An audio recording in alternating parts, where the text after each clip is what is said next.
Hi buddy, it's Julia here, and today I thought I was going to share with you a little card, because why not? So you saw the card in the beginning and now we're just going to assemble it, I suppose. I pulled out the stuff I need to start my card. So I have a card base with actually watercolor paper, cut down to 4x6, and I have two stamps, and they are from Magnolia, which is actually a stamping ground from Sweden in the town where I live. So I have quite a lot of these stamps. So I'm going to stamp it in the corner of my watercolor paper and then also on a post-it note. And then I'm just going to fussy cut that out, and I stamped it so I get the most sticky I can get on the body of the fox, so it will stick down, so I can use it as a mask when I stamp the trees. Now I used Versamark Onyx Black ink, which is a really good stamping, really black ink, but it is a pigment ink and it will smear. So I have a baby wipe on hand so I can wipe my fingers so I don't mess up my card. So I use that, and then on the tree I use a different ink, and this is sepia color, so you get sort of a brown.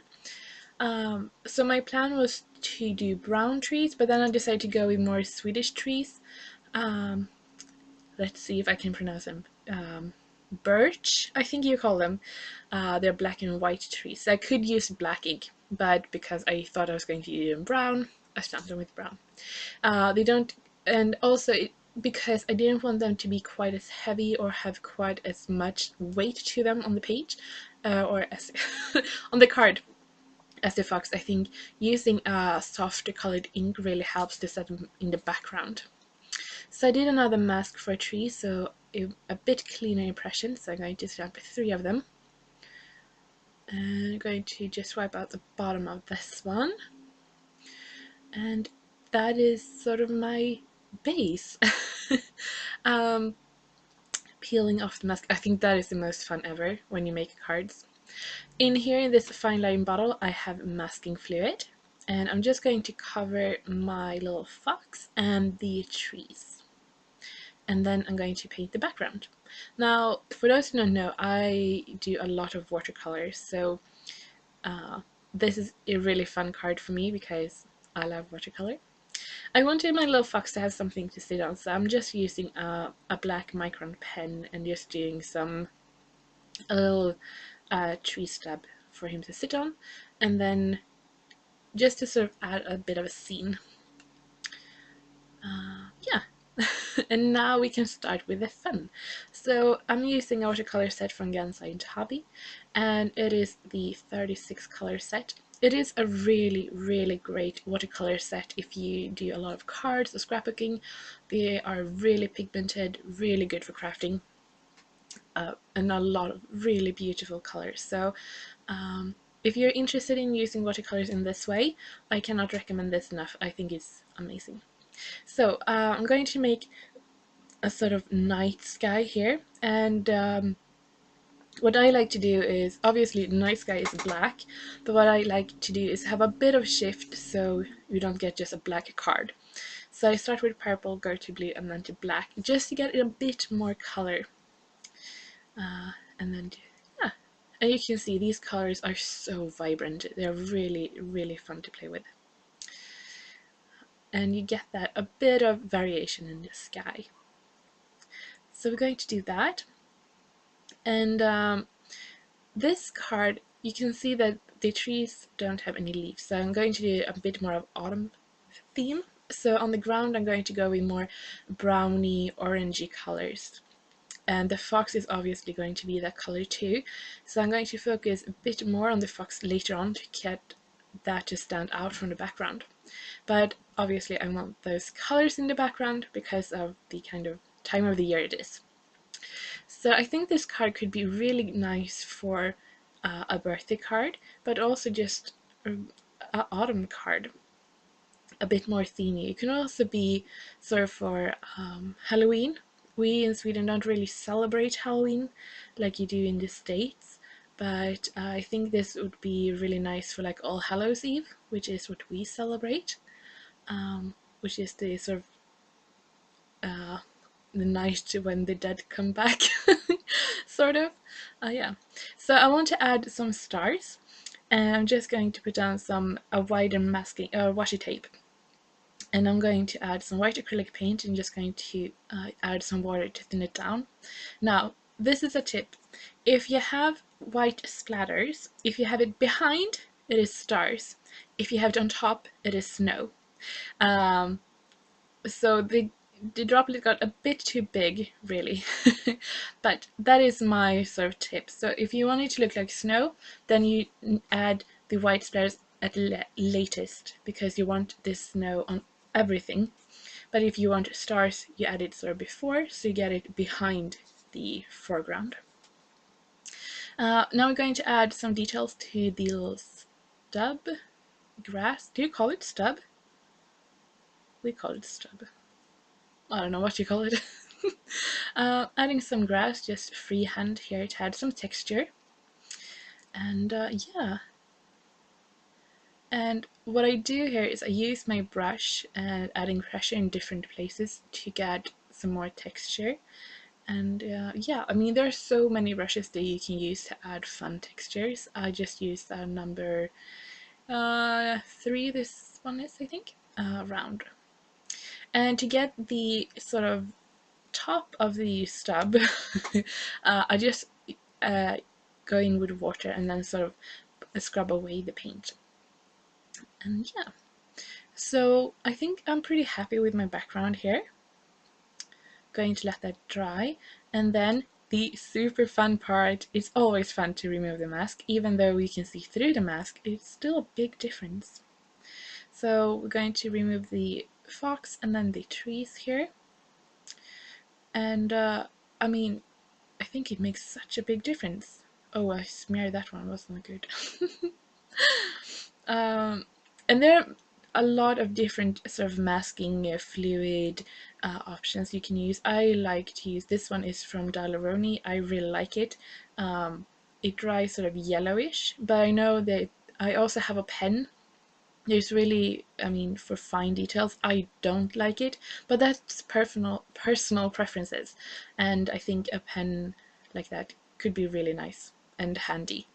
And I think those are blue, monotone, so you can look that up. Putting down an acrylic block, I'm going to use that for mixing my colors. This set is really great and really vibrant colors, but when it comes to mixing, you don't really have a place for it, which I think you sort of miss.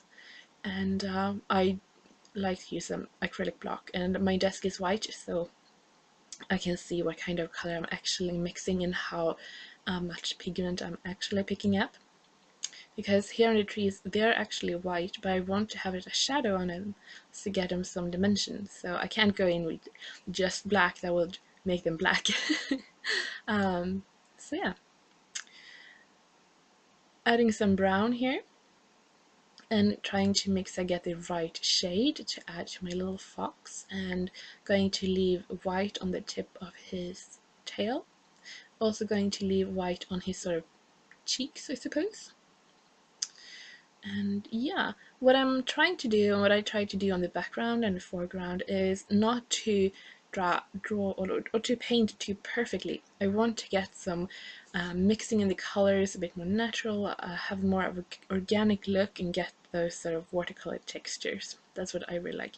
But watercolors, you can really sort of draw with it like a pen. If you use very little water and more paint, you can use it as sort of a color pencil if you prefer having more control.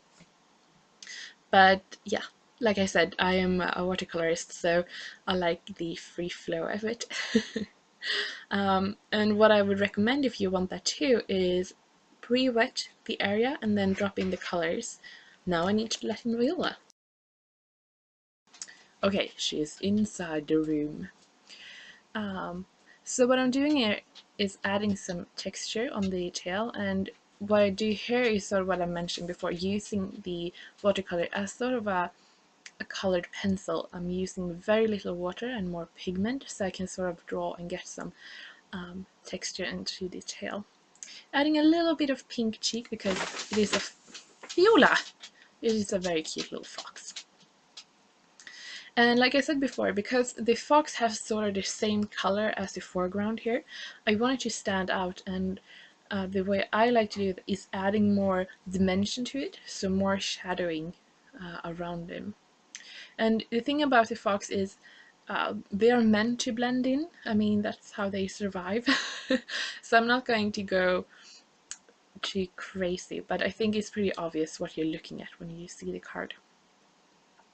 But yeah, adding some more dimension around him, and I'm also adding more darkness to the stubble, yeah, wherever.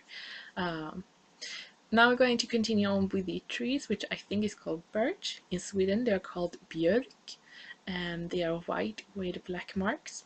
So I'm just adding in those here. I don't know what is with Viola, she looks really, really sad. Oh. And more texture. I think that is really fun. So this card is pretty simple. I mean, it's not that much to it except watercoloring, which I really like. And hopefully it will be pretty easy to replicate. And just switching out the stamped images. I cannot speak. Okay, letting that dry, I'm going to add some white highlights, and then just using a white gel pen to add some white marks to add some more texture. And that I think is pretty good.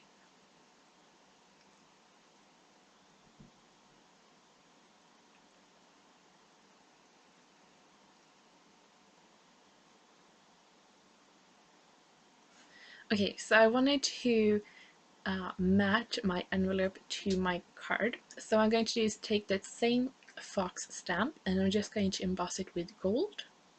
And this is a gold glitter embossing powder from Ranger. I think it's called like gold tinsel maybe. I think the silver one is called silver tinsel, so this one should be called gold tinsel. Going to heat it up, waiting for it to heat up, and then heating it up. I mean, I need to explain this, right? Yeah. And it's done. Ooh, so pretty. So I have a black card base, and I'm going to put down my card, and I'm using some red line sticky tape, and it's really strong tape because it is watercolor paper and I have watercolor on it, and I really want it to stick. So I'm putting on quite a lot and centering it, and I really like the black sort of framing this dark scene. I think it looks really, really nice. And the final thing I'm going to do is adding some Nuvo drops in. I'm going to check. Ooh, I have it here. It's called Golden Sunset. So I thought it was really pretty. It's very pretty gold and has sort of a more warm reddish tint to it.